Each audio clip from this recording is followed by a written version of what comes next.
papo de professor de EAD já, sabe? Liga a câmera, pessoal. Sim.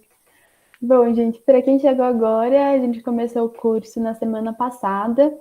Na semana passada a gente deu um panorama geral, assim, do que a gente vai conversar, do nosso tema, né? Que é a questão da normalidade, anormalidade na psicologia.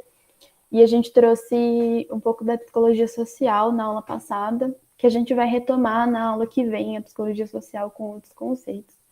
Mas, assim, explicando, a gente está fazendo essas aulas nesse horário, nas quartas-feiras, das 7 às 9.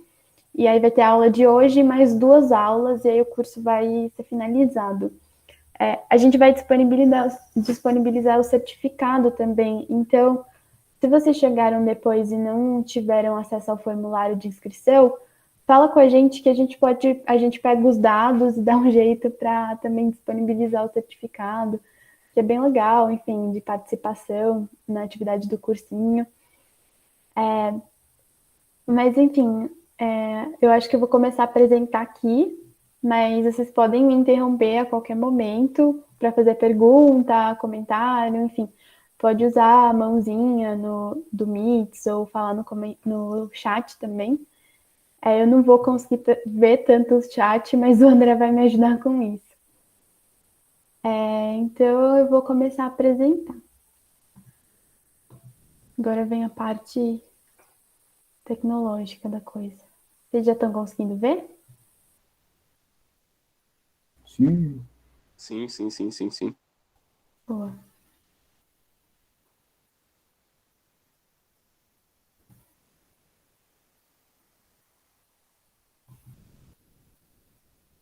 Acho que deu uma travadinha, né? Tá pequeno para vocês também? Tá. É Ah, padrão de EAD, né? Essas travadas no computador. Acontece. eu vou Aí. tentar de novo. Foi, Foi? foi. Foi. Boa, deu até foi demais. Ai, saiu. Vai, gente. Aqui meu notebook não é dos melhores.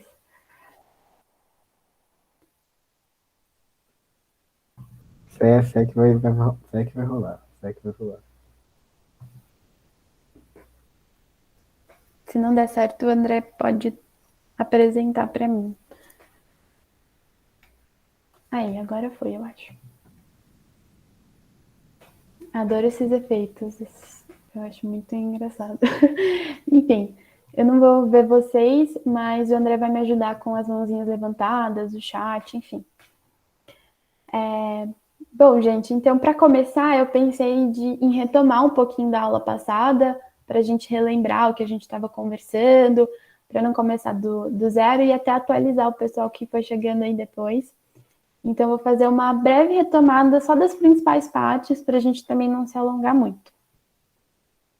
Na aula passada, é um ponto muito importante que vai ser que a gente vai retomar nessa aula, de certa forma, é essa noção de campo, área e abordagem. Então, o campo da psicologia, quando a gente fala em campo, eu estou falando da psicologia como um todo, assim. Então, eu estou falando de todas as áreas, de todas as abordagens e tudo que junta a psicologia naquilo que faz dela psicologia. Então, quando eu falar em campo, entenda como se eu estivesse falando psicologia mesmo, como se eu estivesse usando como um sinônimo, assim, digamos assim, né? O campo da psicologia, a disciplina da psicologia. Então, por campo, a gente está entendendo isso. Por área, já é como se fosse uma divisão, assim, dentro da psicologia. Então, dentro desse grande campo, a gente tem várias áreas que estudam, por mais que elas estudam uma mesma coisa, em certo sentido, né, porque são psicologias, mas estão com focos diferentes. Então, a gente tem a psicologia social, que a gente viu na aula passada, a psicologia do desenvolvimento, que a gente vai ver hoje, a psicopatologia, a psicologia escolar, a psicologia clínica, todas essas são diferentes áreas. Tá divididinho assim, mas elas também têm relação entre si, elas se conversam, até por todas serem psicologia.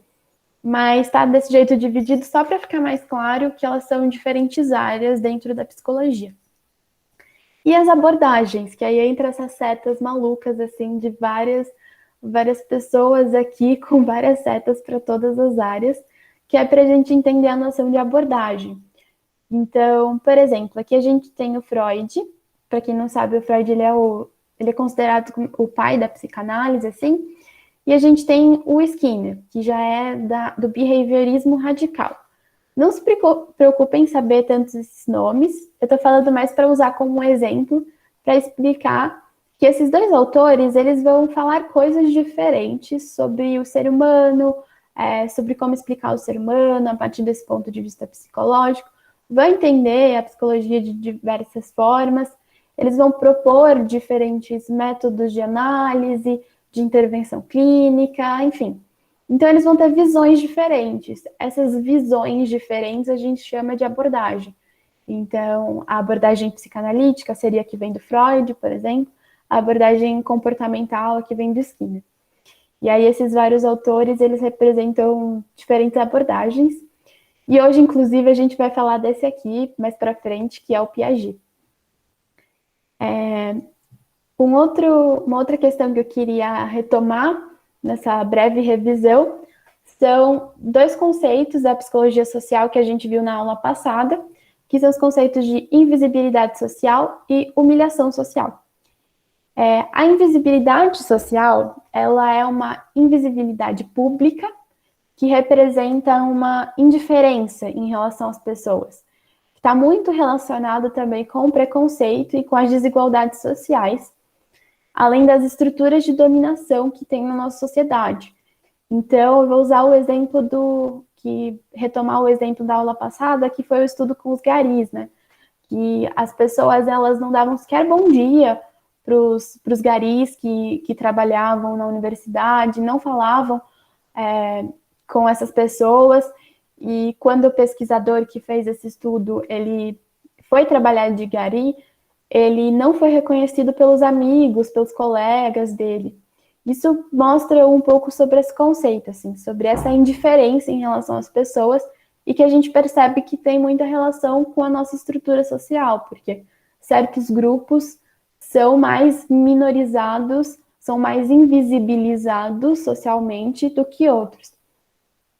E o segundo conceito seria o de humilhação social, que também tem relação com a desigualdade política, e é uma desigualdade que gera exclusão de pessoas e gera muito sofrimento psíquico. Então, tanto a invisibilidade social quanto a humilhação social são violências psicológicas, né? Então, no caso da humilhação social, a gente falou um pouquinho do exemplo das empregadas domésticas, que elas não eram permitidas de usar, por exemplo, o mesmo banheiro da casa que elas trabalhavam, ou o elevador do prédio dos moradores, elas tinham que usar um elevador diferente, por exemplo. Então, esses são exemplos de humilhação social, de tirar a voz, de tirar espaço das pessoas, que gera esse sofrimento, que gera essa angústia. Então, queria saber, antes de entrar mesmo na aula de hoje, se sobrou alguma dúvida da aula passada, alguma coisa que vocês pensaram e queriam comentar, ou se a gente pode ir seguindo.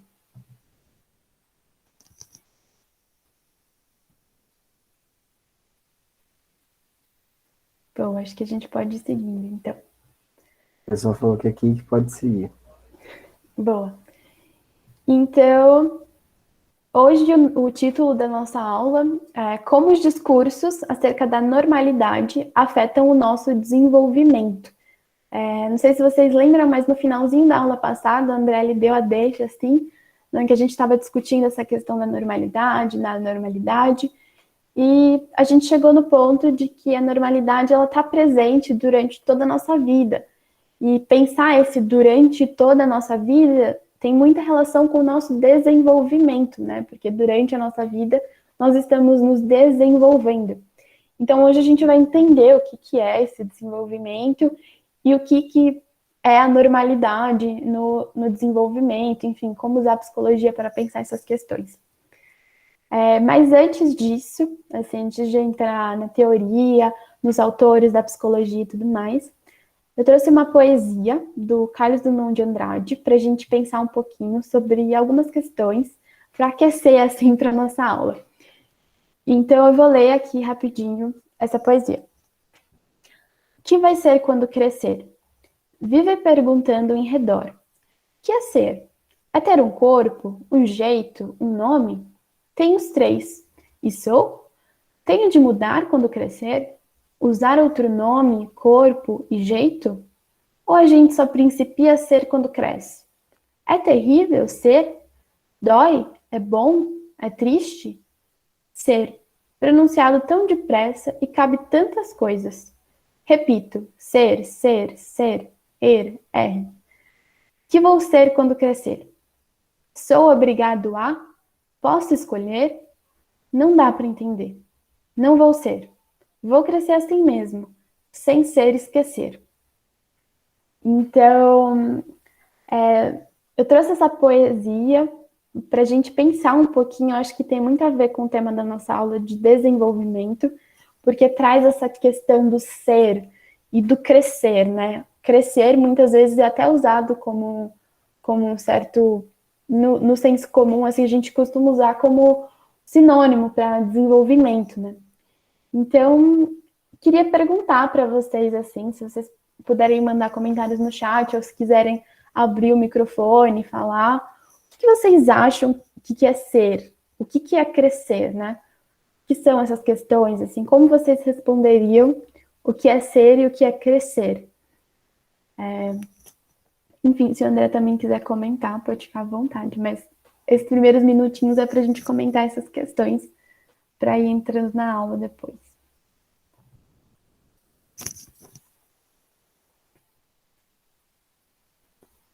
Não são perguntas fáceis. O que é ser é bem existencial, né?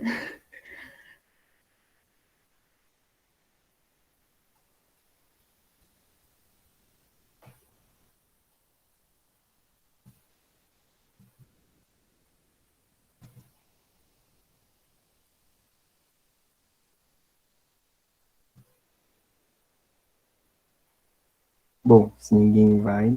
Ó, mano, foi aqui no chat, hein?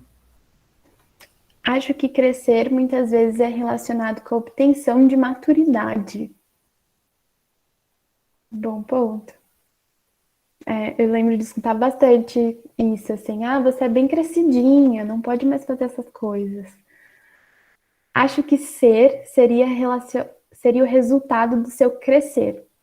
Crescer, acho que seria um desenvolvimento, o aprendizado com o tempo. Muito interessante. E responder a mesma coisa.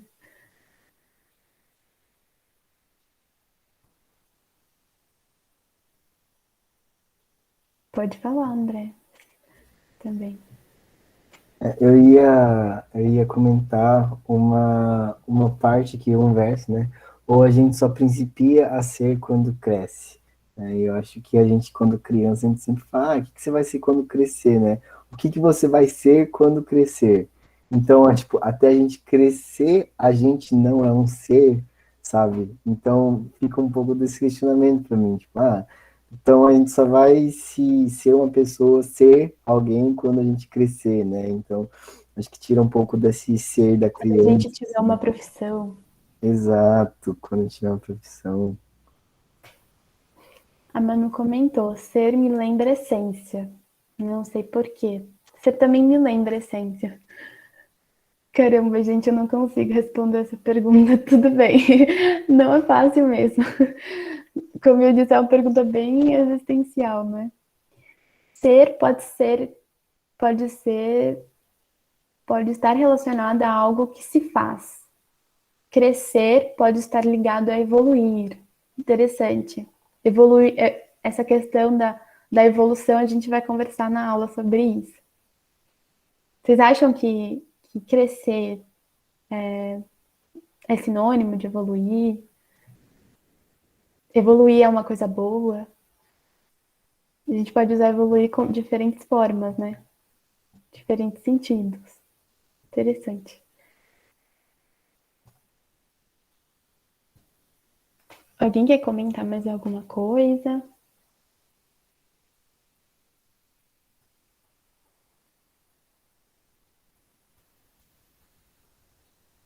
E pode abrir o microfone também, viu, gente? Não fiquem acanhados, não. A gente não morde. Eu ia falar alguma coisa aqui, isso aqui eu tô com muita vergonha de ficar errado. Sei lá. Pode falar. Tem errado não, não tem errado, pode falar. Pode falar.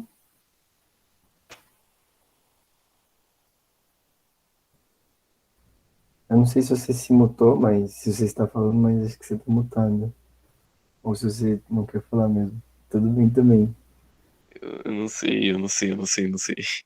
Esse é o problema, eu não sei. Tudo bem. Não sei também é uma resposta muito significativa, eu acho. Bom, gente, acho que a gente pode ir. André, se tinha mais algum comentário? Não, eu ia falar que também a gente não sabe direito. A gente está lançando esses questionamentos pra gente construir junto aqui, né? Tipo assim, olha, se eu estiver falando merda, já me avise. Mas, tipo, eu acho que da parte do ser, vamos dizer assim, vem muito antes do que do crescer. O que eu estou interpretando da seguinte forma: o Carlos Drummond, creio eu que no texto, tá? Interpretando o texto, ele é uma criança e está tipo tendo uma crise existencial ou algo do tipo. E aí vem, é, calma aí, deixa eu pensar um pouquinho.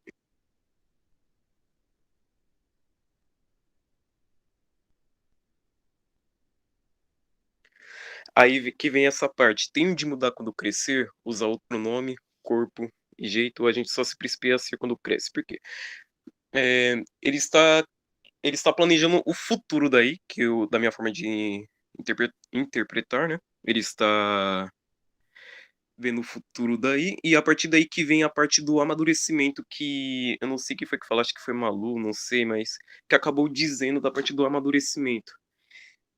E é, eu não sei mais como responder, não sei, desculpa. Se eu falei algo errado, sei lá, mas na minha opinião, eu creio que foi isso, né? Imagina, não tá errado não. Foi ótimo. Não tem certo e errado nesses momentos da aula. Fica tranquilo.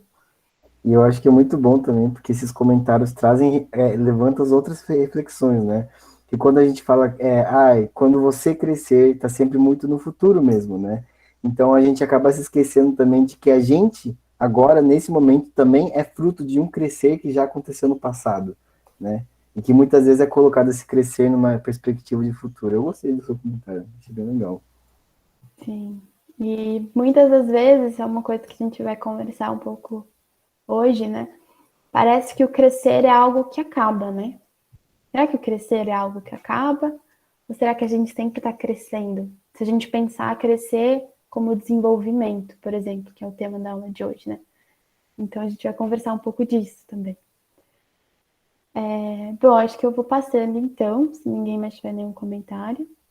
Acho que usou abriu o microfone, pode falar, Islô. Não, não, eu ia falar um negócio aqui, mas deixa quieto, peraí, deixa quieto. Tá bom, mas se quiser comentar depois, fica à vontade. Então eu vou passando. Bom, então como eu disse no começo, né, a aula de hoje vai ser sobre psicologia do desenvolvimento, e por isso que eu quis começar esse poeminha, assim, né, porque ele fala muito sobre crescer, e acho que quando a gente fala em crescer, também tem muito a ver com desenvolvimento. Então hoje a gente vai conversar sobre essa área da psicologia, que é a psicologia do desenvolvimento. Então, o que a psicologia do desenvolvimento estuda, né? O que é essa área da psicologia? Eu trouxe essa citação, assim, de Papalha e Yodes, que fala que eles definem o desenvolvimento como o estudo científico de como as pessoas mudam ou como elas ficam iguais, desde a concepção até a morte. Então, é um conceito um pouco mais genérico, a gente vai se aprofundando, mas a gente vai pensar tanto nas mudanças quanto nas coisas que ficam estáticas. Eu acho que isso é bem interessante, né? Para a gente pensar essa questão do desenvolvimento. E percebam que é desde a concepção até a morte. Então, a gente já sabe aqui que não acaba, né? O desenvolvimento está sempre acontecendo. E o desenvolvimento, ele vai envolver vários aspectos, tanto afetivos, cognitivos, sociais, biológicos. Então, a psicologia do desenvolvimento é a área que vai pensar sobre o desenvolvimento a partir de uma perspectiva psicológica mas também entendendo, né, que é um campo muito interdisciplinar. Então, você também precisa entender um pouquinho, vai entender um pouquinho para entender esses aspectos, né, de biologia, antropologia, medicina, várias áreas vão pensar também o desenvolvimento, e a psicologia é uma das áreas que contribui também para esse estudo. Então, eu vou dar um exemplo para ficar um pouquinho mais claro do que seria um problema de pesquisa, do que seria um tema que a psicologia do desenvolvimento estudaria. Então, como se dá o processo de desenvolvimento moral ao longo da vida das pessoas? Então, como será que lá do bebezinho até uma pessoa mais idosa, como será que se desenvolve a moral, né? A moral é aquela questão de considerar coisas boas, coisas ruins. Como será que isso acontece? Em que momento será que a gente começa a definir que uma coisa é boa, que uma coisa é ruim? Como será que isso muda? O que será que fica igual? Então, esse é um exemplo para ficar um pouco mais claro de uma temática assim, que a gente poderia abordar dentro da psicologia do desenvolvimento. Mas lembrem que daquilo que eu trouxe no começo, na hora da revisão, né? Que na psicologia a gente tem diferentes abordagens. Então, aqui a gente está dentro da área da psicologia do desenvolvimento, mas eu vou fazer um recorte também de abordagem. Então, eu vou falar do Jean Piaget e da teoria dele, que se chama epistemologia genética. Então, o Jean Piaget, ele foi um biólogo, então ele não era um psicólogo, mas ele fez grandes contribuições para a psicologia do desenvolvimento. E ele desenvolveu essa teoria chamada epistemologia genética, que vai pensar e vai, enfim, vai ter uma teoria do desenvolvimento. Eu trouxe essa fotinho aqui porque é um livro muito legal para quem tem vontade, quem gostar assim, desse tema, porque é um livro que ele traz um resumo, assim, porque o Piaget ele escreveu, acho que cerca de 50 livros, enfim, ele era super, enfim, fez muita coisa, mas nessa obra ele traz um resumo da teoria dele do desenvolvimento, então é muito legal e foi um pouco da base, assim, que eu fiz a aula.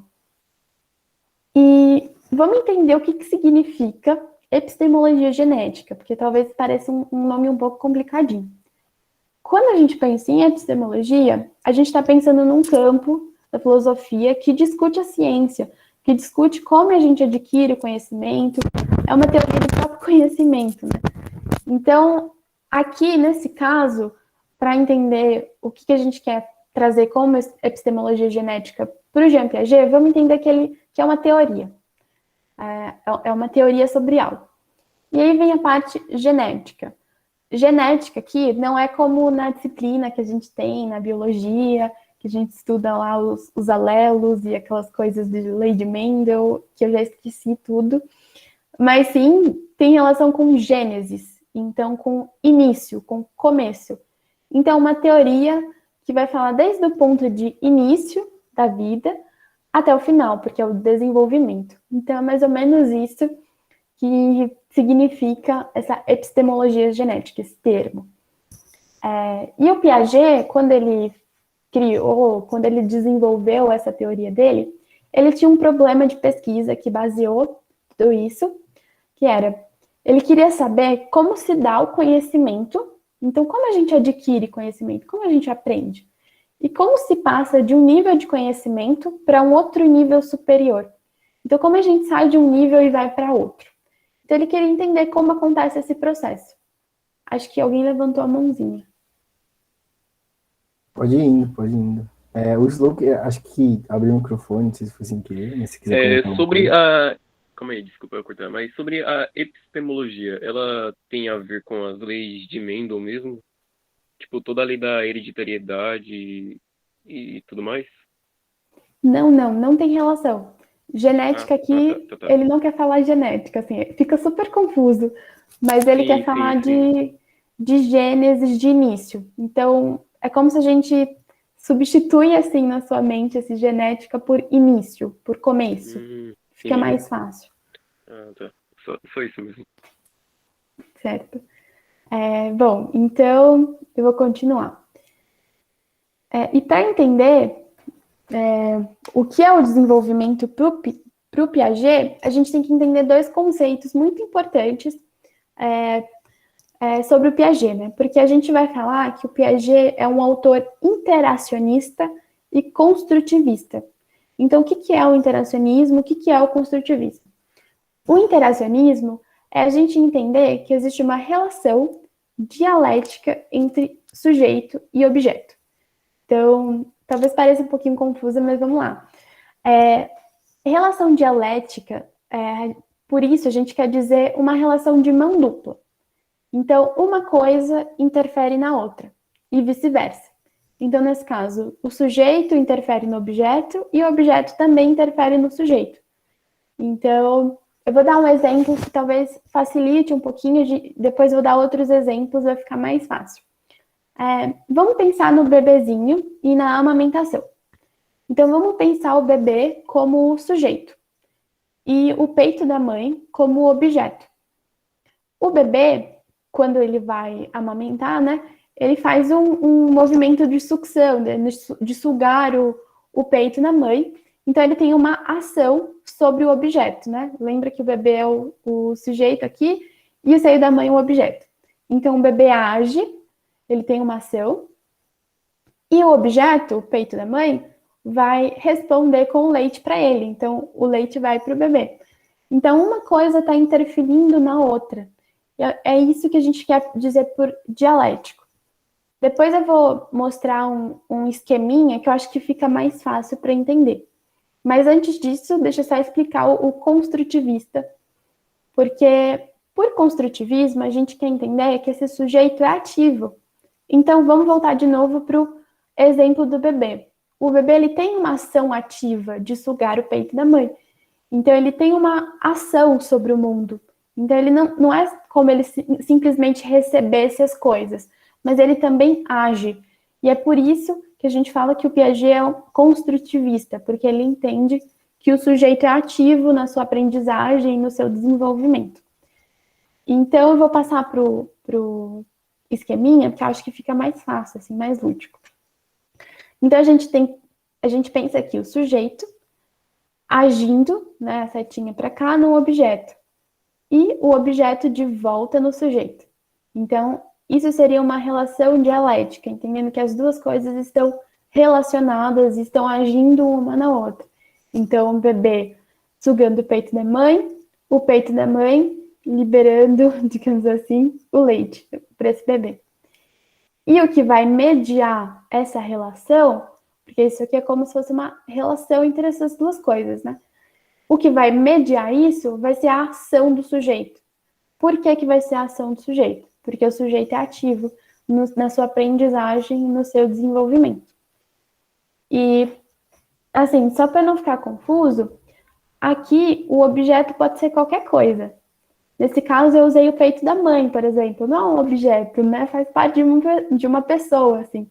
Mas a gente chama de objeto mais para separar um pouquinho o sujeito que a gente está estudando, digamos assim. Então, naquele exemplo, a gente estava olhando mais para o bebê do objeto.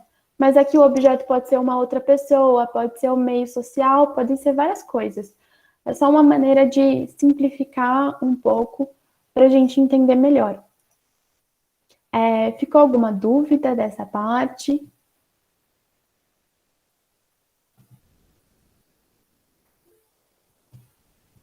Algum comentário? Não.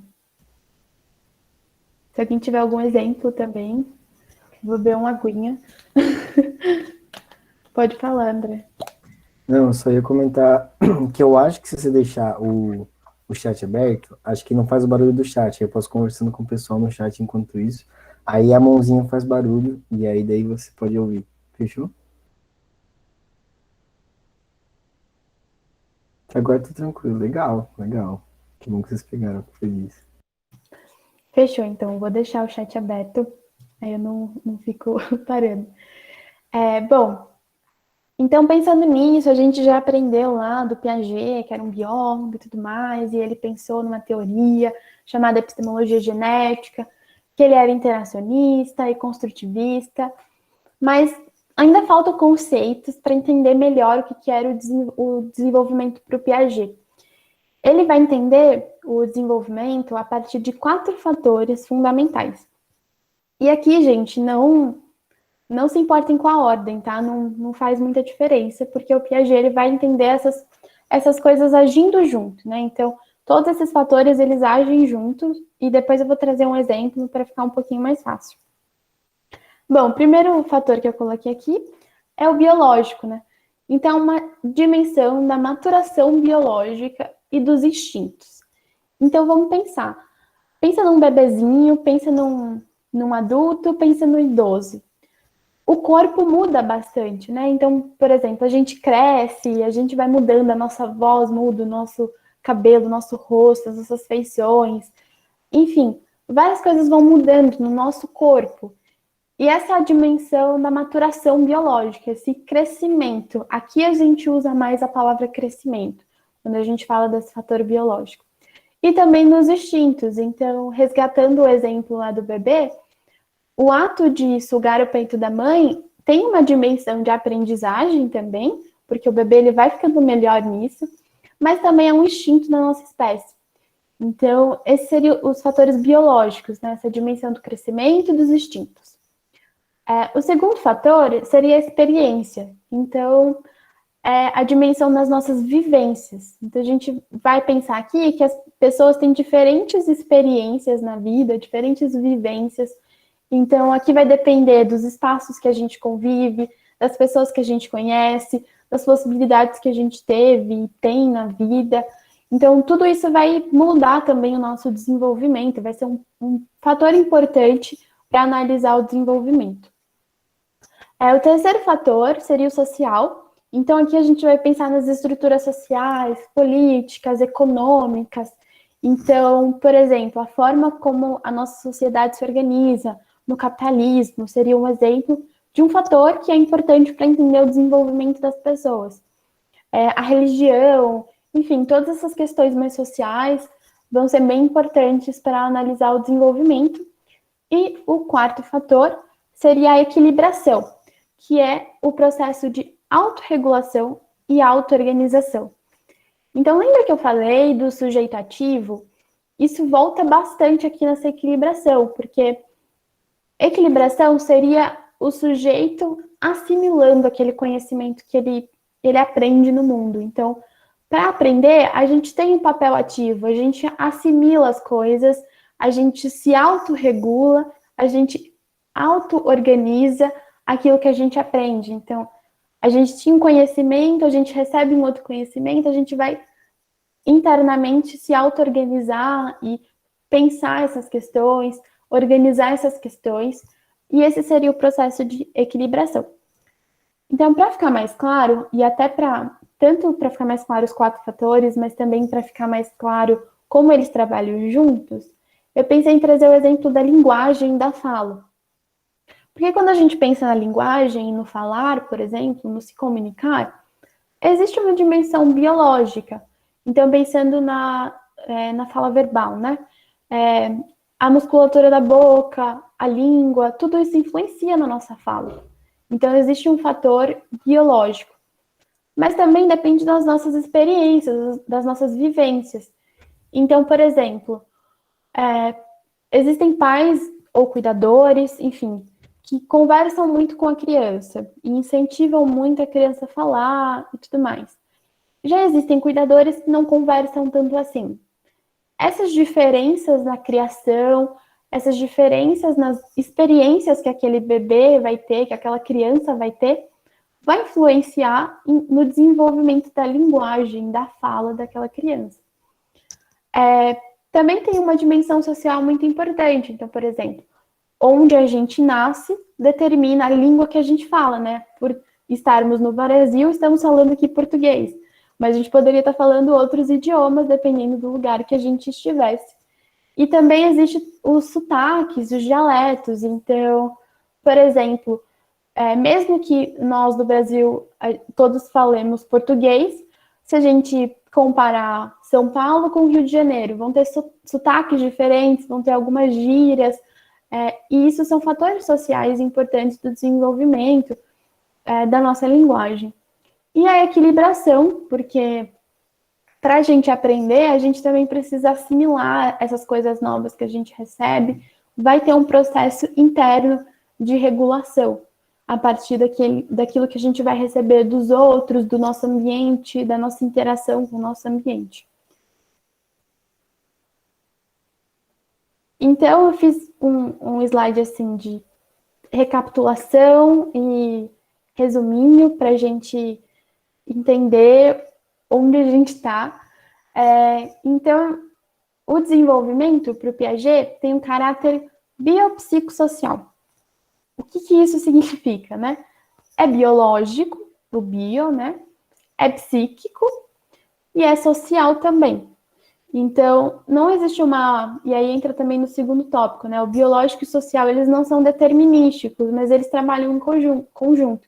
Então, a gente não vai entender o desenvolvimento como, o biológico é mais importante, o social é mais importante, o psicológico é mais importante. A gente vai entender que essas coisas trabalham juntas. E por isso a gente não pode determinar elas a partir de um fator só. A gente tem que fazer uma análise mais completa, analisando todos os fatores. O sujeito ele vai possuir um caráter ativo no seu aprendizado, mas ele também depende dos fatores sociais. Então, aqui a gente pode até fazer uma reflexão interessante sobre a meritocracia, né?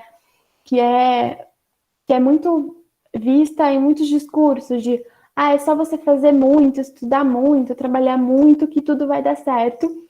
Mas existem também fatores sociais importantes. Então, às vezes, por mais que aquele sujeito faça muitas coisas, talvez ele não atinja certos objetivos por causa de estruturas sociais. Então, não sei, às vezes você não pode ir para uma determinada faculdade porque ela é muito cara.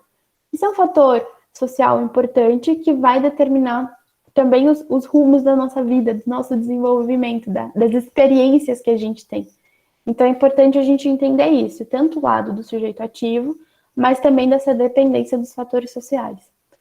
E que o conceito de equilibração, além da questão do sujeito ativo que eu falei, né, ele também traz uma noção de um sujeito único, né, de um sujeito que vai compreender a sua maneira, vai ter o seu processo de autorregulação.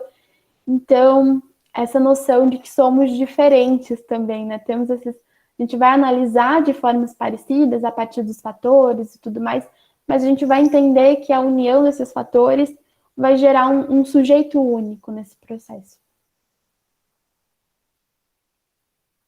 Bom, coloquei aqui mais uma pausa para a gente respirar e não sei se vocês têm alguma dúvida, algum comentário. Se vocês estão gostando das fotinhas de bebês e crianças. Devia ter colocado mais. Eu vou, enquanto o pessoal se manifesta, pode levantar a mão ou mandar no chat aí, né? Vou comentar rapidinho que, tipo, se ficou alguma dúvida, se ficou alguma coisa que faltou para vocês falarem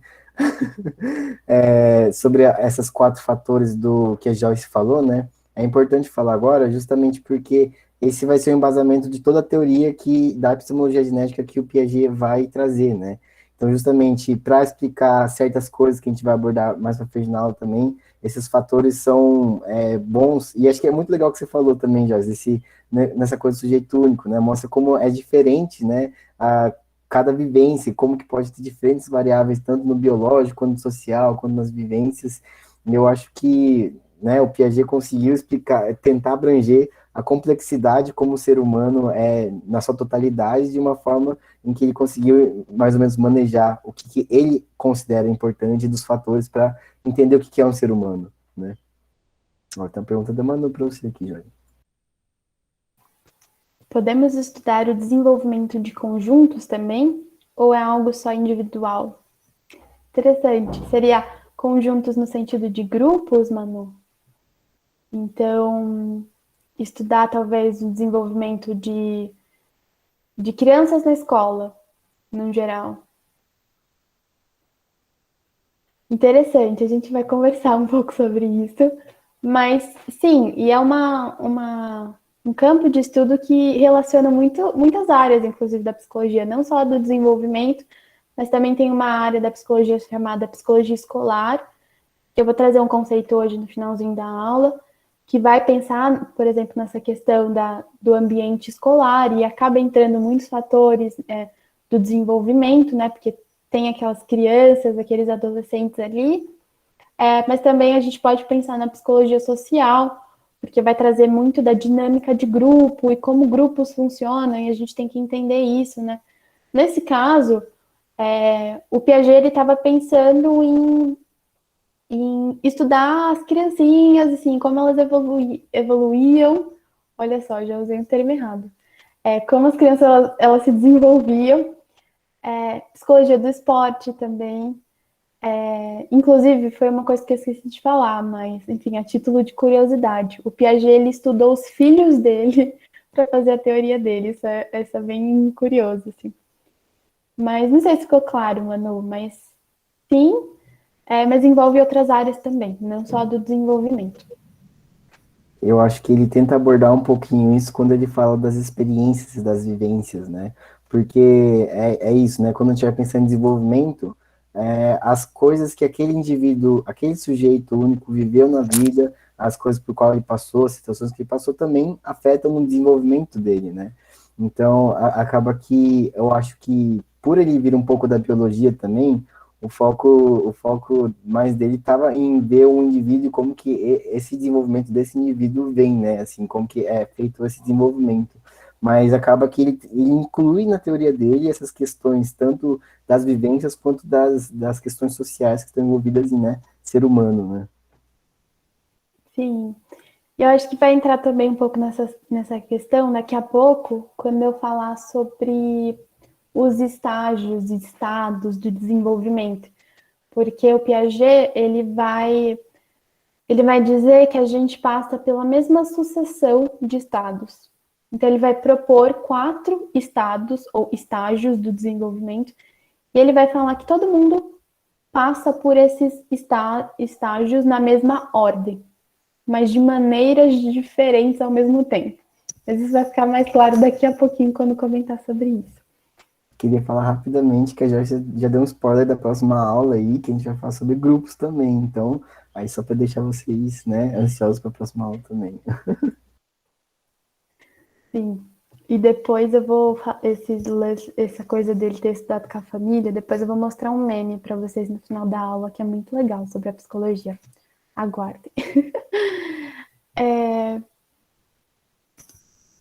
Bom, então, essa é a parte que eu falei, né, dos estados do desenvolvimento que a gente vai começar a conversar agora, né? Então, vamos lá, a gente entendeu, né, recapitulando, a gente entendeu que o Piaget é interacionista, a gente entendeu que ele propõe 4 fatores do desenvolvimento, e é importante destacar um ponto da obra do Piaget, que é essa questão dos estados do desenvolvimento. Por que eu falei estados e estágios, né? Porque, assim, o Piaget, ele escreveu em um outro idioma, e aí quando passou para o português, a gente traduziu como estágios. Mas estágios é uma palavra ruim, assim, porque estágios dá uma noção de evolução. Lembra que eu até me corrigi, eu usei a palavra evolução e eu me corrigi, né? Porque traz uma noção errada de evolução que não era o que o Piaget queria trazer. Ele queria trazer uma outra ideia. Porque o que acontece? Quando a gente fala estágios, parece que a gente está falando que é uma escadinha que a gente sobe e a gente subiu e esqueci do que passou. E não importa muito o que passou. Mas, na verdade, o Piaget ele vai entender que os estágios eles são ampliações do que já foi construído. Então, a gente não abandona aquilo que a gente já construiu antes quando a gente passa de um estágio para o outro. Na verdade, a gente amplia, né? E não significa que... Não tem um julgamento moral, digamos assim, de um estágio é ruim e o outro é bom. Não, são formas e construções do conhecimento, e aí cada estágio vai ter suas características daquilo que a gente consegue construir, mas não existe esse julgamento moral de estágio ruim e estágio bom. Não era isso que o Piaget queria propor. Eu esqueci de colocar o chat. E aí, eu achei que era pergunta, mas enfim, deixa eu voltar. Então, essa questão vai ser bem importante quando a gente for conversar sobre o exemplo da escola, que eu disse que eu vou trazer depois. Então, guardem isso, assim, essa noção de que é visto como se fosse uma evolução, mas não era o que o Piaget queria colocar. O Piaget queria trazer ampliação do que já foi construído. E Só fazer um rápido comentário, e acho que até por ele vir da biologia, né, ele usa a palavra evolução, né, mas mais no sentido de adaptação, né, daquela coisa de equilibração que a Joyce falou, mais do que uma coisa, esse senso comum que a gente tem de evolução, de que é evoluir para melhor, né. Então, mais essa questão adaptativa, mais do que de melhoria, né. isso. O Piaget, acho que eu esqueci de comentar, mas o Piaget ele é muito influenciado pelo Darwin. Não sei se vocês já estudaram em biologia, mas ele foi muito influenciado, estava bem na época ali da teoria da evolução humana, dessas construções do Darwin e tudo mais, então ele foi bem influenciado por isso. Então, essa noção de adaptação, né? E aí eu coloquei esse tópico, né? Usos errados e as complicações desses mau usos, que a gente vai começar a conversar na próxima parte da aula sobre isso, né? Porque esse uso errado do termo evolução traz uma noção de padronização do desenvolvimento, em considerar que alguns são ruins, outros são bons, e a gente vai começar a comparar pessoas e colocar elas em uma escadinha de quem está em qual estágio, quem não está, e traz esse julgamento, né? Que a gente vai começar a conversar no exemplo da escola depois. Então, assim, só para já dar um exemplo aqui, né?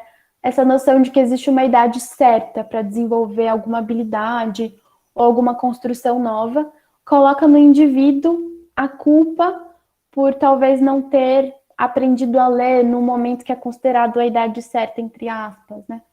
Não era isso que o Piaget queria colocar, na verdade, ele coloca umas idades, assim, nos estágios, mas é uma idade média, então ele fez estudos e chegou a uma idade média, mas isso não é no sentido de culpar, de desmerecer crianças que estão em construções que, teoricamente, a idade dela não é a idade média, né? Muito pelo contrário, porque se a gente for pensar nos fatores do desenvolvimento, a gente tem que parar e pensar quais foram as vivências dessa pessoa, quais foram os fatores sociais que influenciaram, ações, construções que ela teve, para entender esse desenvolvimento como único, né? Então, por mais que exista uma idade média para as coisas, existem desenvolvimentos únicos, sujeitos únicos, com vidas diferentes, experiências diferentes, e enfim, esses maus usos da teoria do Piaget vão ter consequências muito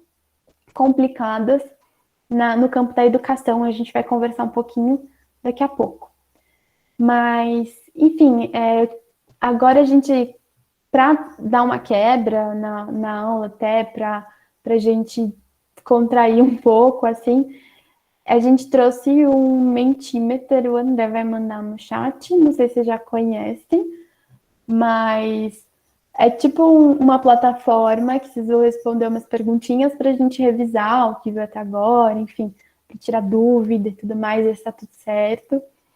E o André mandou o link aí no chat. E é só clicar e vocês respondem lá rapidinho e a gente conversa sobre essas questões. É mais para fazer uma quebra, enfim. E é anônimo, então sintam-se à vontade, não tem problema de errar. É para errar mesmo, para a gente conversar e a gente seguir. Enfim. E Vocês só para conseguiram? também fazer um leve comentário, né? Que acho que vou falar isso mais por mim do que, né?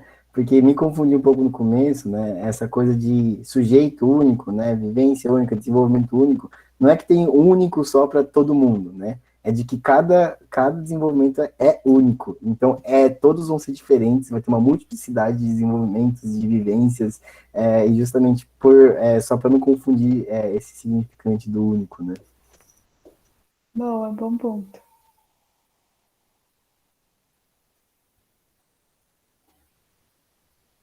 Então, craque em Piaget. Todo mundo piagetiano.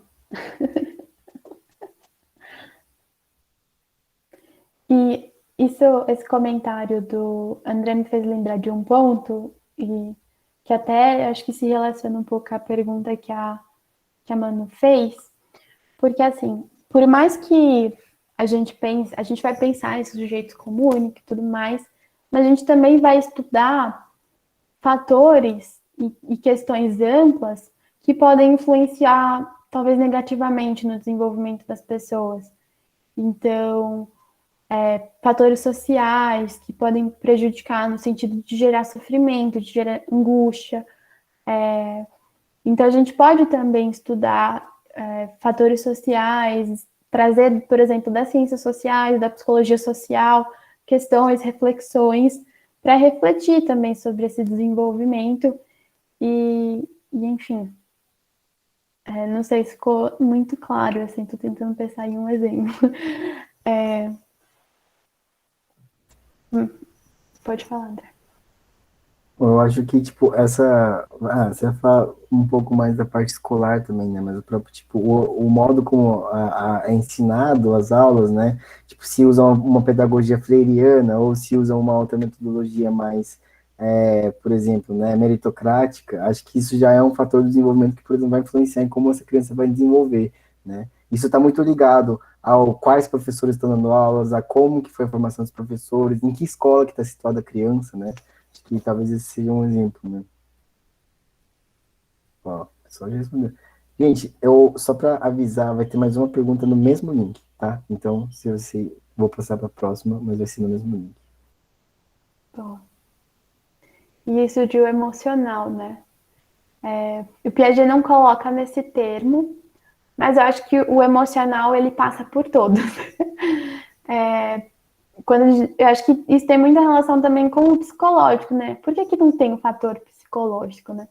Talvez, não sei se alguém se questionou isso, mas acho que justamente por passar por todos esses pontos. Então, pensar nesse fator emocional é pensar em questões biológicas também, mais experiências, mas também a equilibração e o social. Então, achei legal que o emocional apareceu, porque eu acho que o Piaget ele traz o emocional, mas ele não coloca como o nome de um fator, né? Mas é muito legal. A Manu fez um comentário. O desenvolvimento de um estudante de escola particular é diferente de uma escola pública, por exemplo. Não sei se estou falando besteira. Não tá, não, mano. Acho que você está falando, está trazendo uma questão muito importante, né? E eu acho que a ideia é a gente pensar criticamente isso, né? Porque muitas vezes a gente vê discursos que circulam em que colocam a culpa nos estudantes de escola pública, né? Quando, na verdade, eu acho que a gente tem que olhar para a instituição, né? Então, vamos olhar para as diferenças de condições, para as diferenças sociais aí, de estrutura das escolas. Isso influencia nas vivências que aquelas pessoas vão ter naquele espaço. Isso tem total relação com o desenvolvimento das pessoas, com certeza. Pode passar para a próxima, né?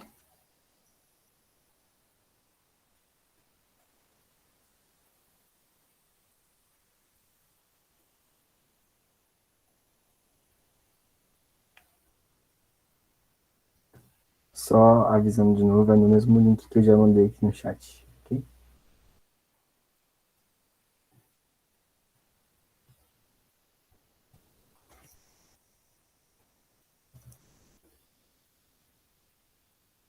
Essas perguntas estão muito fáceis, né, gente?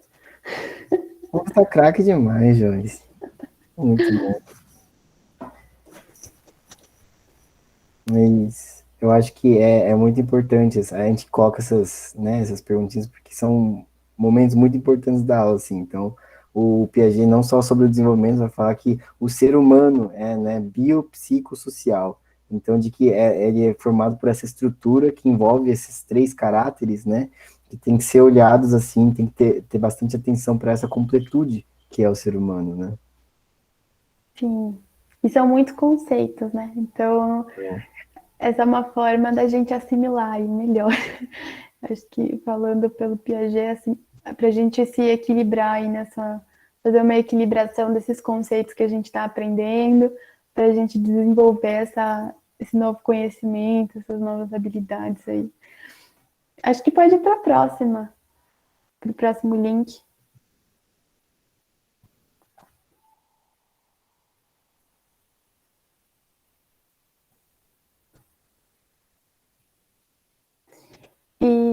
enfim, quando vocês vão respondendo, o André vai trocando aí também a apresentação, uma coisa que eu acho que é importante também de ressaltar,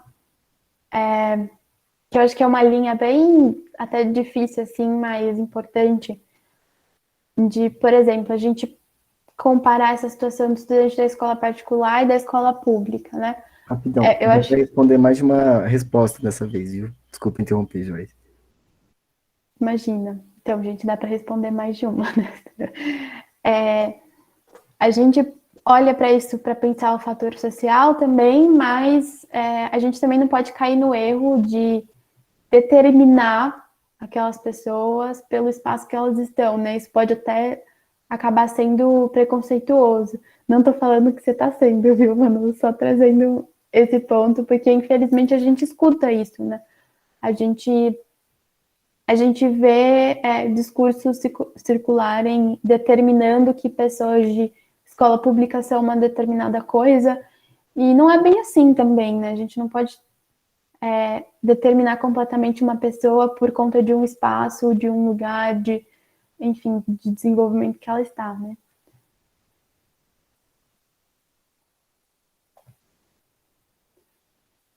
E isso vai ter muita relação com o que a gente vai conversar depois. Tudo é um grande vem aí, né, gente? Nessa aula.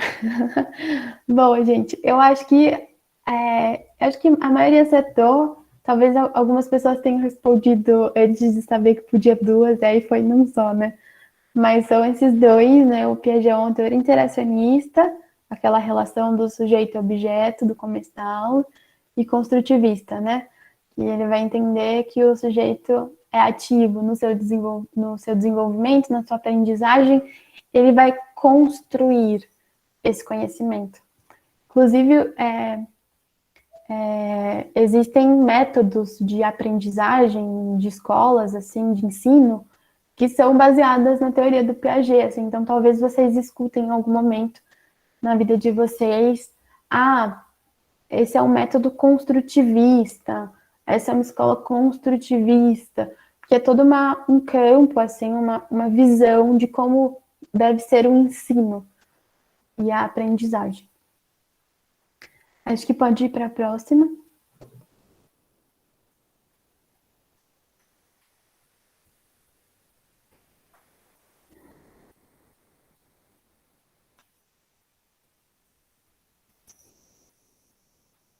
Ah, falando, né? É no mesmo link, gente.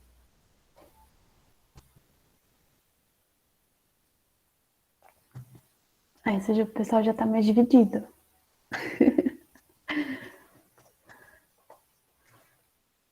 Esse gráfico tá engraçado.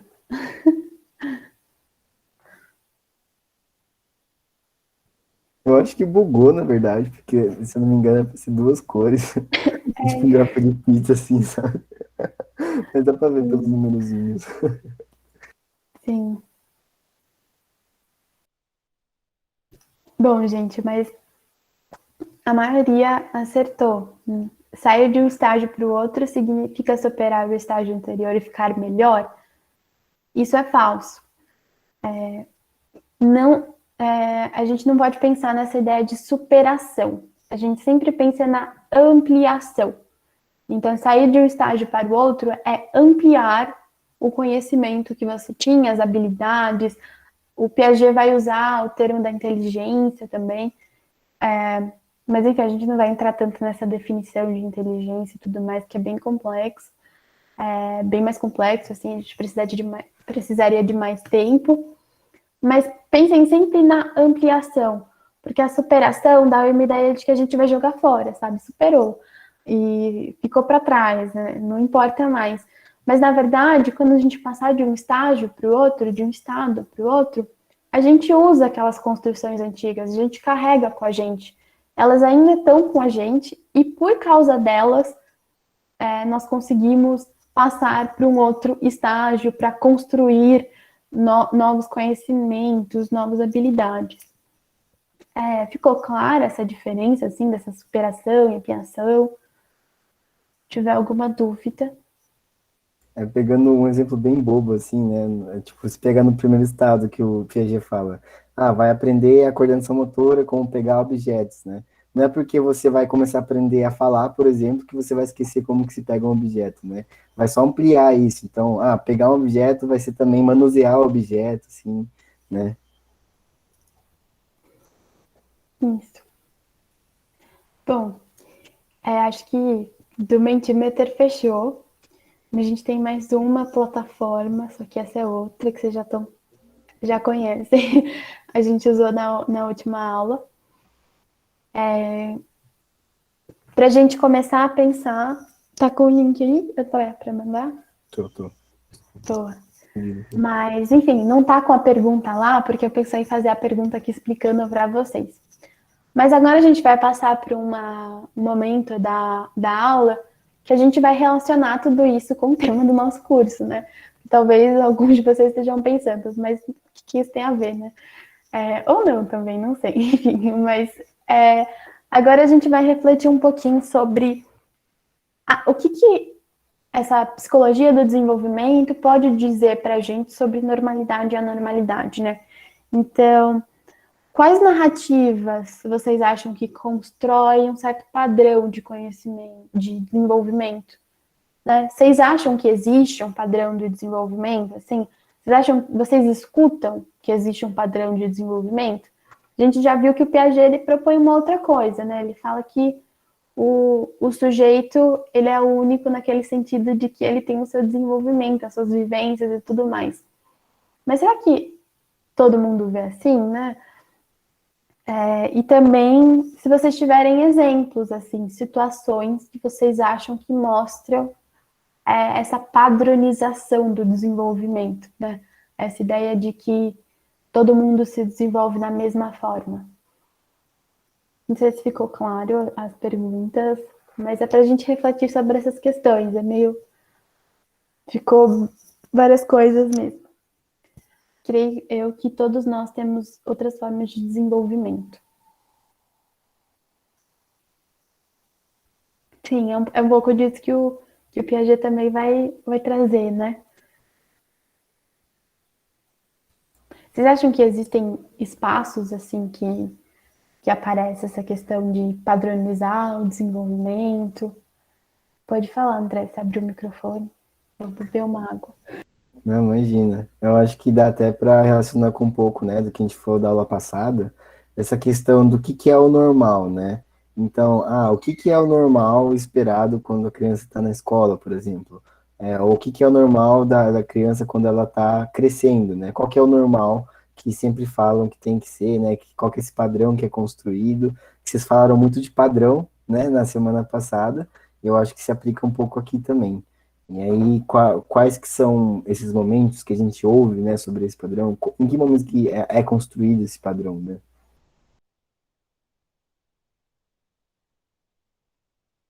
Isso. Quando a gente ouve, né? Lembra que eu falei que o Piaget ele foi mal usado, né?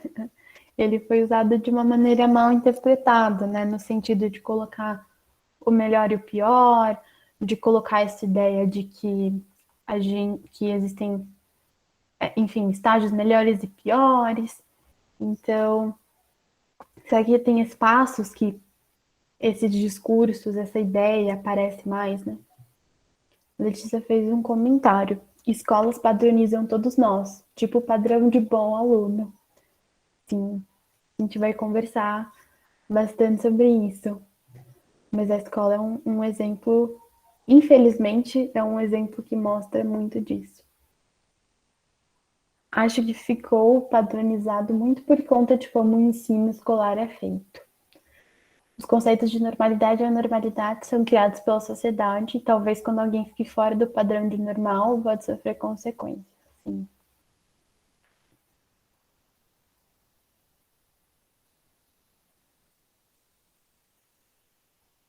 Vocês acham que existe exclusão com pessoas que não correspondem a esse padrão de aluno?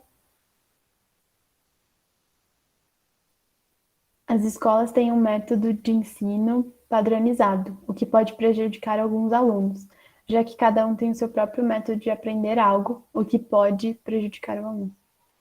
Sim, eu achei muito interessante que esse comentário traz uma diferença do que é o ensino e do que é a aprendizagem. Porque quando a gente pensa em ensino, a gente pensa nessas técnicas mesmo que a escola traz, né? Esses métodos dos professores. Então, o professor, ele tem a função de ensinar, de transmitir o conhecimento, e para isso ele vai utilizar de diferentes ferramentas. Então, por exemplo, eu estou tentando utilizar do Padlet para fazer perguntinhas para vocês trazerem opiniões. Essa é uma ferramenta da gente tentar conversar, de eu tentar transmitir alguma coisa, né? E a aprendizagem já são vocês, alunos, que vão aprender, né? Então, quando a gente está na posição de aluno, a gente está aprendendo.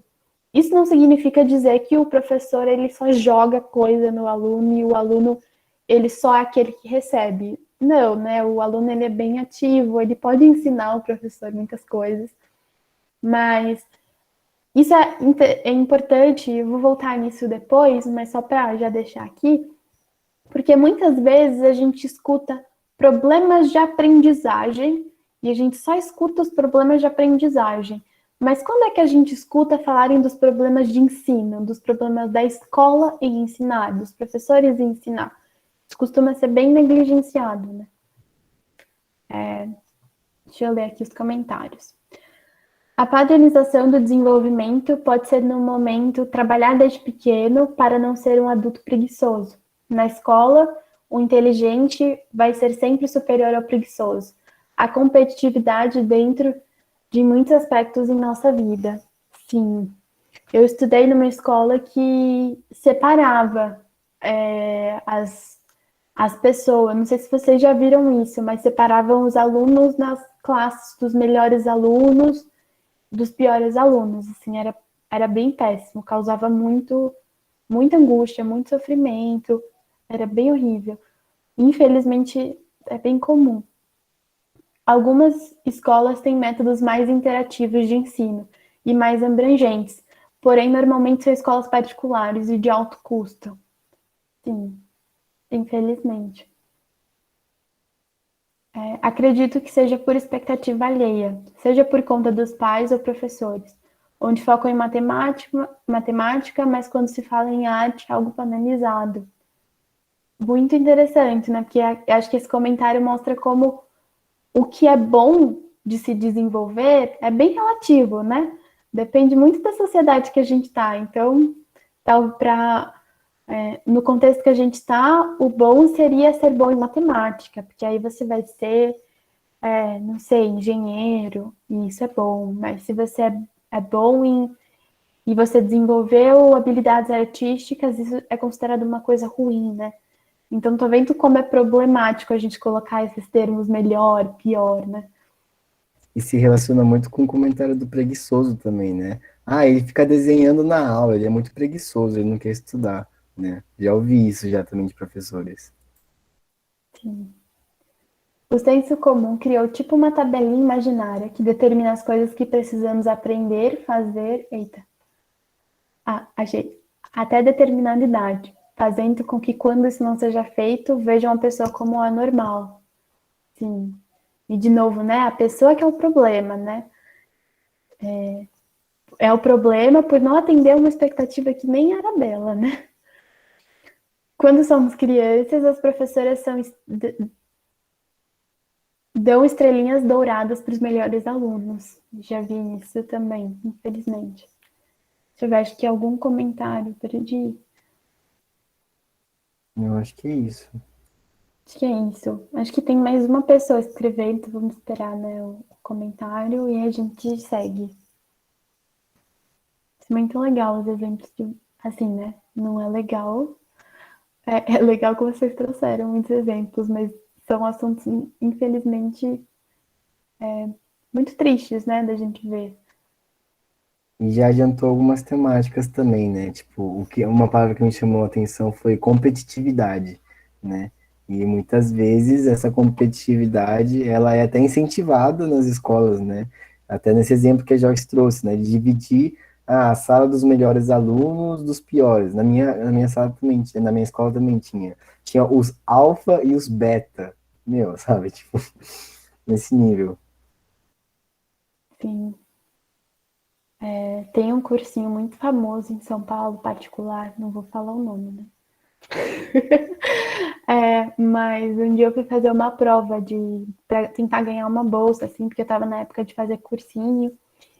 E aí tinha, assim, tinha várias turmas e eles separavam pela nota que a turma tinha no simulado. E aí, se você estava numa turma e aí você fazia um simulado e sua nota baixava ou melhorava, você trocava de turma. Então, além disso, de já ser separado pelo melhor e pelo pior, pela nota, que é algo muito questionável, né? De medir a habilidade de alguém, ainda tinha isso de você ficar mudando de sala conforme você ia, né? Enfim. Eu acho que a gente pode seguir. Daí, se vier mais algum comentário, eu leio depois. Beleza? E bebe uma água, Bom, mulher. tô bebendo. Bom, gente, vou voltar a apresentar aqui, então, para a gente continuar a nossa aula. Vocês já adiantaram, assim, boa parte dessa segunda parte, assim, desse finalzinho de aula, porque, enfim, a gente conversando sobre isso, né, a gente está pensando muito nessa questão de uma pressão, né? Então, existe um determinado padrão de desenvolvimento que que é construído e existe uma pressão para atingir esse padrão de desenvolvimento. Então, entra muito naquilo que eu falei, né, que o Piaget ele foi muito utilizado de uma maneira errada, especialmente no campo da educação, mas não só, né, e que existe essa compreensão errada de colocar de uma forma ruim, de uma forma boa, né. Então, eu trouxe para a gente pensar essas questões justamente o exemplo do ambiente escolar, né. Então, essa divisão em classes que vocês trouxeram, essa coisa da estrelinha dourada e tudo mais, é uma pressão para atingir uma expectativa de desenvolvimento, uma expectativa de quando você deveria conhecer determinadas coisas, quando você deveria aprender determinadas coisas, que coloca no aluno a responsabilidade por não aprender, né? E poucas vezes coloca na escola, poucas vezes vai refletir sobre a escola criticamente, né? Então, acho que uma questão para a gente pensar, que é importante aqui, nessa questão da normalidade, a normalidade, ao que essa pressão é movida ao quê, né? Então, existe um padrão de desenvolvimento e que pessoas são normais se elas atingem esse padrão, pessoas são consideradas anormais se elas não atingem esse padrão. Mas o que dita esse padrão, né? O que esse padrão é movido ao quê? E aí apareceu uma questão muito interessante que eu queria retomar nas respostas, né? Que foi essa questão da produtividade, que cria muito um desempenho, né? Um desempenho de aluno que mais tarde vai virar um desempenho de trabalhador, de trabalhadora.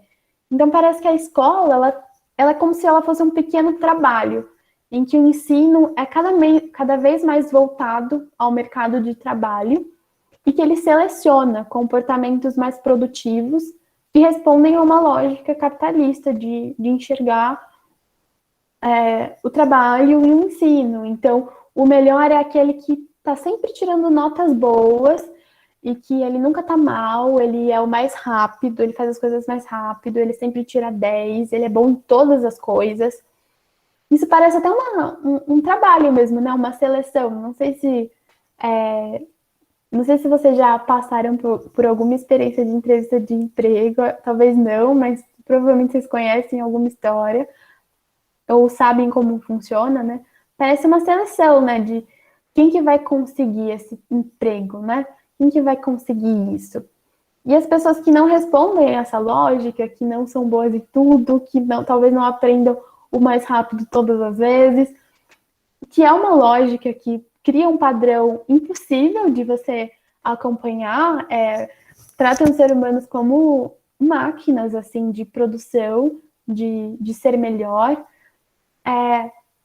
Quem não corresponde a essa lógica é alvo, né? É alvo da escola, é alvo dos professores, dos estudantes que estão ali juntos, que acabam reproduzindo essa lógica.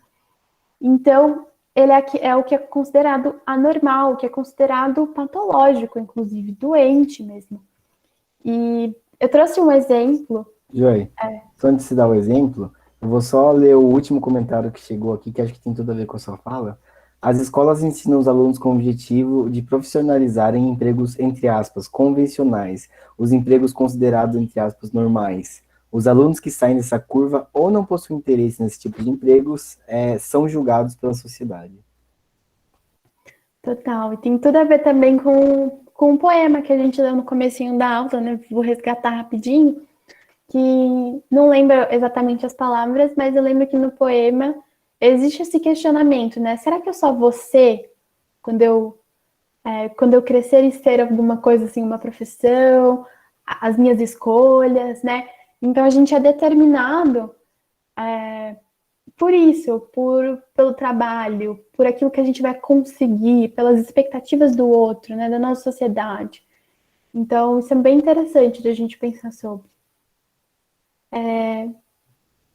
Bom, enfim, a gente ir se encaminhando aí para o finalzinho da nossa aula já, eu resolvi trazer um exemplo, um conceito, assim, de fracasso escolar e de uma reflexão crítica sobre isso. Esse conceito ele é muito estudado na psicologia escolar, que, enfim, é uma área da psicologia que estuda questões da dinâmica do ambiente escolar, do que acontece ali. Então, envolve questões do desenvolvimento, envolve questões da psicologia social, enfim. E vai pensar na instituição, como melhorar essa instituição, né? Como promover estruturas de melhor ensino, um ambiente melhor, tanto para o ensino quanto para a aprendizagem. E o fracasso escolar, ele muitas vezes ele é considerado um problema, né? Então, o fracasso escolar, quem é o aluno que fracassa, né? É o aluno que às vezes tira nota baixa, é o aluno que às vezes não consegue ir em todas as aulas, é o aluno que é lento. Então, o fracasso escolar também está muito associado, inclusive, com patologizar isso, né? O que é patologizar? É colocar que aquela pessoa, não, aquele aluno tem um problema, ele tem alguma doença mental, e termos assim, né, forte, ele é anormal. Isso aparece muito quando a gente pensa em fracasso escolar, sempre colocando no aluno a culpa por talvez não corresponder a uma expectativa da escola, né? E que não leva em consideração aqueles fatores que a gente viu, né? Então, cadê o fator social aí? Cadê olhar para as experiências dessa criança, desse adolescente? Vamos pensar como melhorar também esse ambiente escolar, para a gente melhorar o ensino, né? Vamos pensar em estratégias institucionais e não só colocar a culpa nos alunos. Então, são questões importantes para a gente pensar nisso, né? Então, eu vou trazer um exemplo, vou contar um caso, assim, e depois eu explico certinho o que está escrito aí na tela, que é uma citação do texto que eu peguei esse exemplo.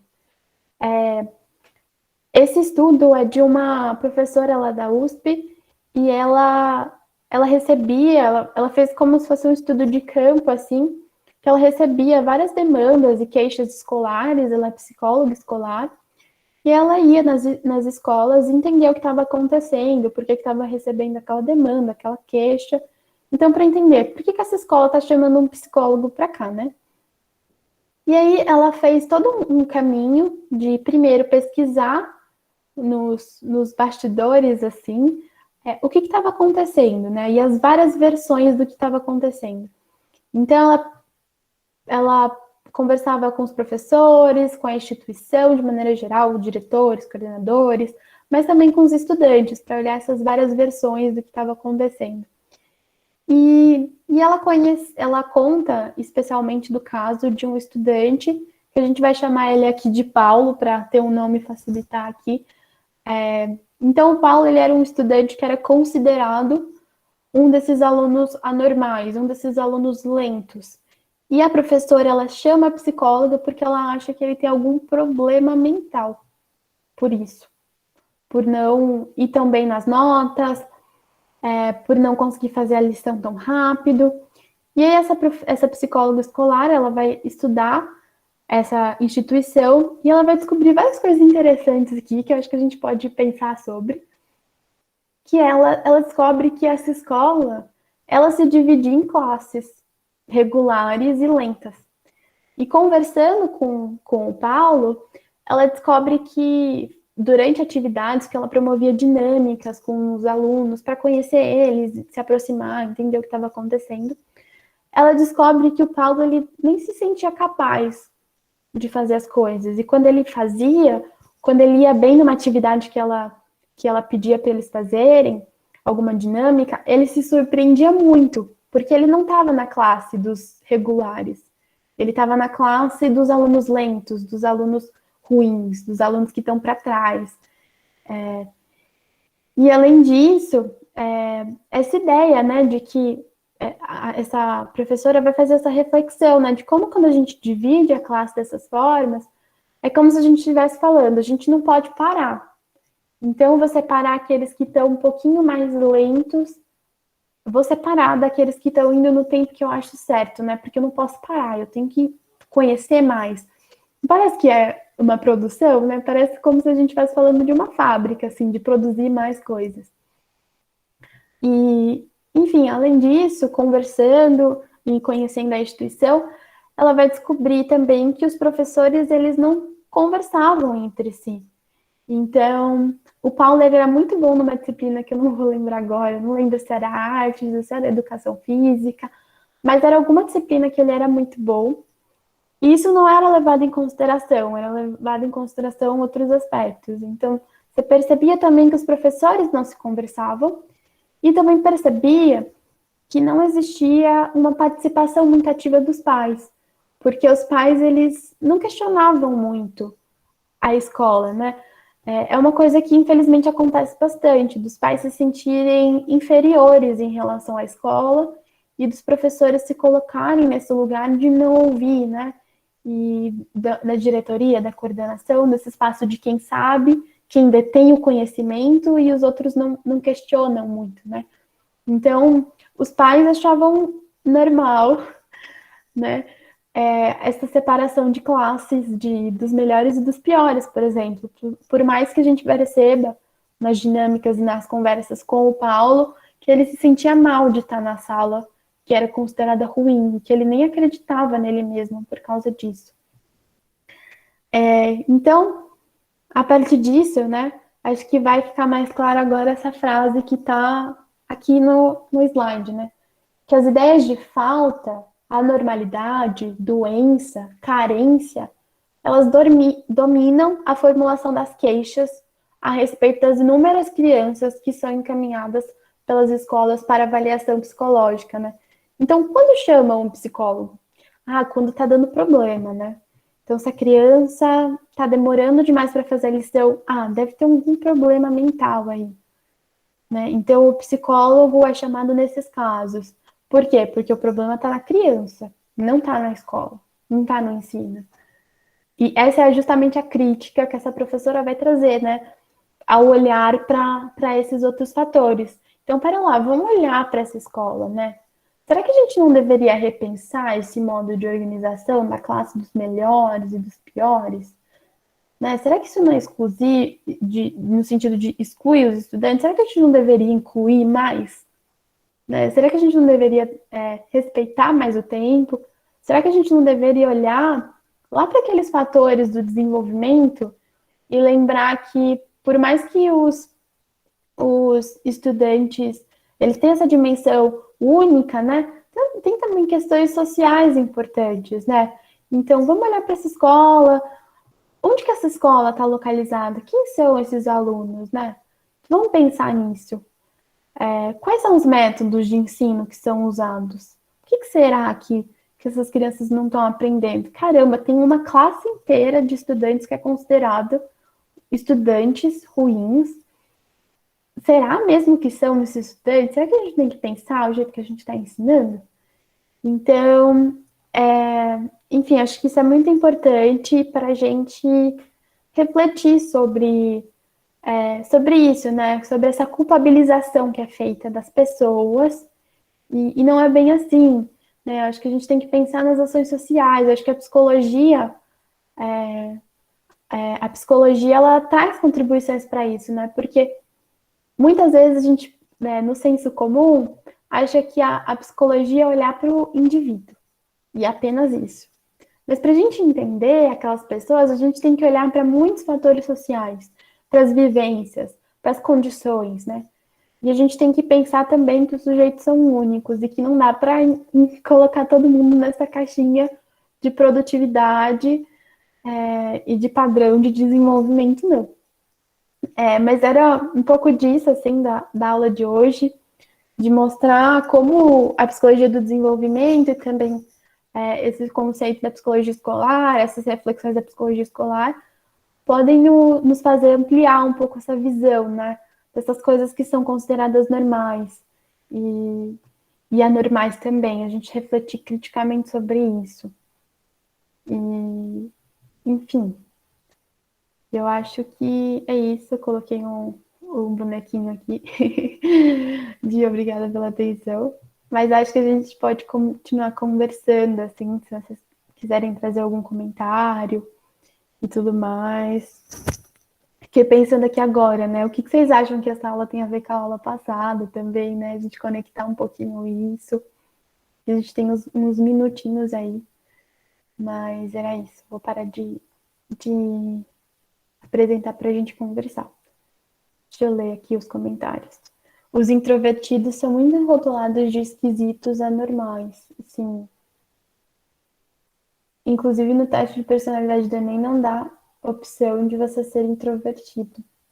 Nossa, Manu, eu nem sabia que tinha um teste de personalidade no Enem. Se você puder contar sobre isso, na minha época, não tinha. Eu tô achando isso muito estranho. Mas ser esquisito é bom. Imagina ser normal, se encaixar nos padrões. Muito curiosa para esse teste de personalidade do Enem. Gostei do comentário do Savon, que tá pegando a essência do curso mesmo, né? De isso, de a gente poder subverter o que é considerado normal, né? De a gente poder pegar essas questões e falar, tipo, tá, o que é normal, né? Sempre fala do que é normal, desse padrão que é construído, né? Mas eu queria ouvir também vocês, se alguém quiser, é chato.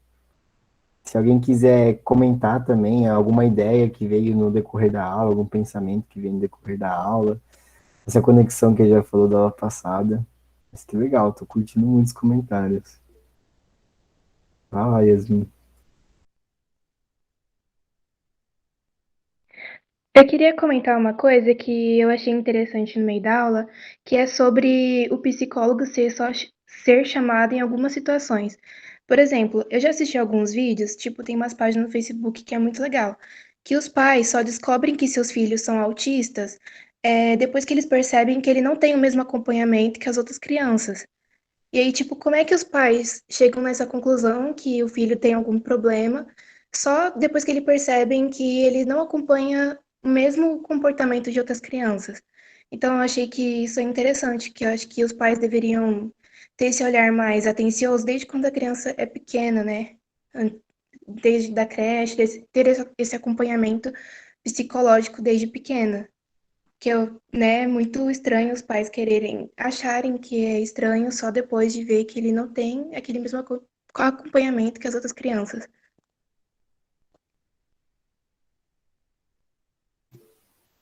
É sempre nessa dimensão do problema, né? Então, antes não estava dando problema antes da escola, mas aí foi para a escola, tá dando problema, então vou chamar um psicólogo, né?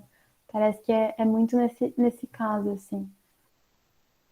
E tem outra questão também, né, de que muitas vezes a gente pensa na pessoa portadora de autismo, né, mas a gente não pensa no em quais coisas pedagógicas que podem ser feitas, assim, no ambiente escolar para poder incluir esse aluno também, porque afinal, muitos dos alunos que têm problemas mentais, assim, é, não tem muita dificuldade de acompanhar a matéria em si, né? Mas há outros fatores no ambiente que influenciam nisso. Então, um comportamento atípico faz com que ele não consiga ter tanto contato com os amiguinhos, e isso pode interferir. E aí, como que estratégias pedagógicas também podem ajudar para incluir essa pessoa no espaço, né, em poder incluir numa questão mais ampla da palavra incluir, né, de poder pensar em diferentes estratégias e não só uma questão assim, ele é autista, né, não tem jeito. Né? Sim. E até pegando esse exemplo, assim, neuroatípicos, no geral, autistas, a gente usa também a palavra neuroatípico, né? Não só para autistas, mas, por exemplo, pessoas com TDAH, não sei se vocês já ouviram esses termos, enfim. A gente usa o termo neuroatípico para falar um pouco sobre isso, né? E assim, é importante para essas pessoas também saberem sobre isso, se elas de fato são neuroatípicas, né? E, assim, existe uma questão muito importante na vida dessas pessoas, delas saberem sobre isso, para pensar nessas estratégias e tudo mais. Eu acho que a crítica que fica, né, é como às vezes também as pessoas são colocadas em diagnósticos, sendo que não era bem assim, né? Era só uma questão, era só, muito entre aspas, né? Uma questão também da gente repensar o ensino, né? Então, como às vezes é colocado um caminho de, vou colocar um diagnóstico, vou falar que é diferente, vou excluir, vou falar que não tem jeito, e pronto, sendo que eu posso repensar também o ensino. E isso é uma questão importante, né? Os alunos que são considerados atrasados, que são excluídos da sala dos melhores alunos, teria um tipo de invisibilidade social, algo assim? Eu acredito que sim, histérico. Imagino que uma certa humilhação social também, né? Uma questão importante nisso também desses alunos que são considerados atrasados, excluídos e tudo mais. Eu vou até resgatar um pouco daquela conversa que a gente teve da escola pública e da escola particular, né? Muitas das vezes, esses alunos que são considerados atrasados, que são excluídos, eles têm também um marcador de classe, de raça, de gênero, de sexualidade. E isso configura uma desigualdade social, né? Uma desigualdade política. Então, são pessoas que são invisibilizadas socialmente, humilhadas também, né? Existe uma dimensão da humilhação social também. Então, adorei essa relação que você fez da aula passada com esse. Total. E tem tudo a ver com um conceitozinho que a gente passou bem rápido no ano passado, né? Mas que é a reificação, né? Que é justamente esse tomar a pessoa pelo que ela produz. Então, acho que a mesma coisa que se aplica aos trabalhadores, né? Se aplica aos estudantes também. Então o estudante só é bom se ele produz bastante.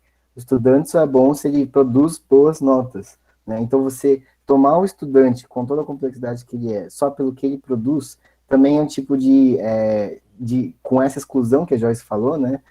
Acaba sendo essa invisibilidade, não tentar enxergar nessa questão do ensino, né? Então, sim, eu gostei bastante também do comentário. Foi uma muito ótima, uma boa relação que você fez aí. Sim. Eu curto conhecer pessoas diferentes dos padrões, pois para mim elas são especiais. Por serem diferentes, são únicas. Uma coisa que eu fiquei pensando aqui também. Ai, meu Deus, esqueci. Eu ia fazer um comentário e eu esqueci, calma, deixa eu lembrar. Fiquei pensando e esqueci.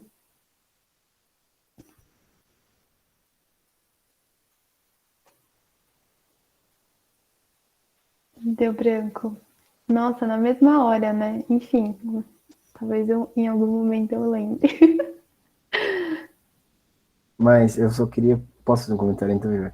Que eu Sim. queria comentar dessa última parte da aula, que eu achei muito legal mesmo, que eu acho que você trouxe essa questão, né, do negócio do fracasso escolar, não lidar com essa coisa dos únicos, né, que conecta muito com o começo da aula de desenvolvimento, né, que é justamente entender o desenvolvimento único de cada um, o desenvolvimento que tem todos aqueles 4 fatores e como que muitas vezes isso não é pensado, né, na questão escolar. Então, eu gostei muito dessa relação que foi feita entre desenvolvimento e psicologia escolar. Lembrei do meu comentário. É, eu ia comentar sobre um autor, isso eu não vou lembrar mesmo, esqueci o nome dele, mas vou tentar pegar e trago na próxima aula. Mas ele é um autor que vai fazer uma reflexão, assim, sobre como existe um momento da nossa vida, quando a gente é criança, que é como se a gente parasse de ser criança e virasse aluno. Então, a gente era criança e daí, de repente, a gente começa a ir para creche, para escola, começa a aprender, ter aula e coisas assim. E é como se a criança, ela fosse agora aluna, sabe? Então, você é determinado pelo aquilo que você aprende na escola, pelo seu desempenho. Então, às vezes, a vida da criança gira em torno daquilo. Então, o que você está aprendendo na escola? Como que estão suas notas? Todas as perguntas giram em torno daquilo, a nossa socialização, sempre em torno daquilo que a gente está produzindo na escola, né? Que é muito similar também com a nossa vida adulta, então, em que tudo gira em torno da nossa profissão, né? Então, aí chega um determinado momento que a gente deixa de ser o aluno e passa a ser, o que você quer ser quando você crescer? Tem que ser uma profissão boa, porque isso vai definir quem você é, né? Então, você é aquela sua profissão que você escolhe. Cada estudante tem sua maneira e seu tempo de conhecer. Não existe isso de que existe um padrão para aprender. Cada pessoa tem suas habilidades e seus aspectos para as atividades do cotidiano. Sim. Acho que José Carlos e Daniel. Eu não lembro, né? Depois eu vou confirmar com a professora que passou. E aí eu falo para vocês na próxima aula.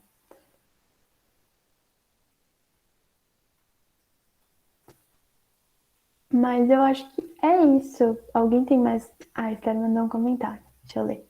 Acho que, no geral, para ter um ensino mais igualitário no Brasil, teria que começar com mudanças governamentais, já que o governo do nosso país não investe em educação, que é uma parte essencial acho que é a formação de melhores cidadãos e um país melhor. Isso me lembrou uma frase do Paulo Freire: educação não transforma o mundo, educação muda pessoas, as pessoas transformam o mundo.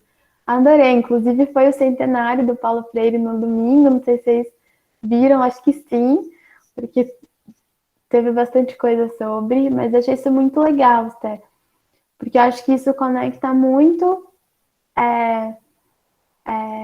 a gente pensar também em questões estruturais, né? Então, pensar em psicologia também pensar nisso, né? Porque a gente pensa no ensino, nossa, o ensino tá ruim, não tem investimento na educação. Aí você cria instituições escolares, instituições de ensino ruins. E aí isso afeta os estudantes, isso afeta os alunos. E aí a pessoa entra em sofrimento, por exemplo. Então, como também o nosso sofrimento tem relação com questões governamentais, políticas, sociais, né? Que a gente tem que repensar, que a gente tem que construir uma sociedade melhor para também pensar o sofrimento dessas pessoas, né?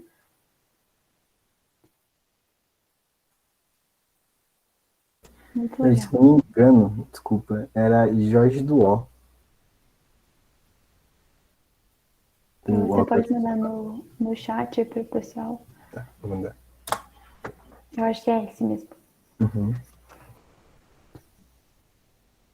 Mas eu adorei a aula. O que vocês acharam, gente? Gostei muito da aula. Ainda bem que as eleições já são ano que vem. Tem que tirar o título, né? Pra gente votar certinho. Melhor curso, com os slides mais fofos, a edição é perfeita. Ai, que bom que vocês estão gostando dos slides, gente. Eu amei. Vocês têm mais alguma dúvida? A gente pode ir fechando por hoje. Adorei a aula, passou muito rápido. Eu também achei que passou muito rápido. Uma aula incrível. A gente pode parar de gravar então, né, André? Faz uma despedida sensacional aí, pessoal da gravação. Tchau, pessoal da gravação. Espero que vocês tenham gostado da aula.